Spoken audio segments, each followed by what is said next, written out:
Welcome to Guide Guru. We hope this video helps. You start by opening Safari now and pausing other activity. This prevents overriding session data. Next, confirm your Apple ID is signed in and Safari is allowed to use iCloud so tabs can sync across devices. Once done, avoid creating new tabs or windows while you recover. Every action can change session state.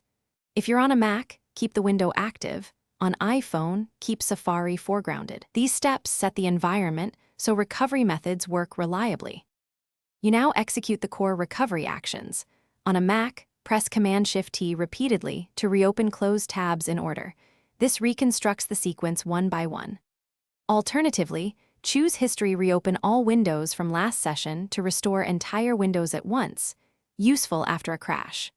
On iPhone or iPad, tap the New Tab Plus button and scroll to Recently Closed to restore multiple tabs. Make sure to wait a few seconds after each restore so Safari finishes loading. Finish by checking iCloud tabs in Tab Overview to pull open pages from your other devices.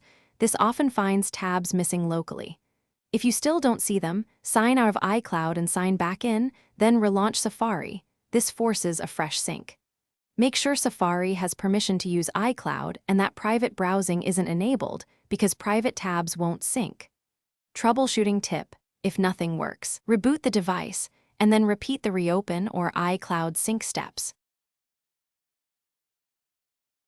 Thanks for watching. Consider subscribing if we helped you today.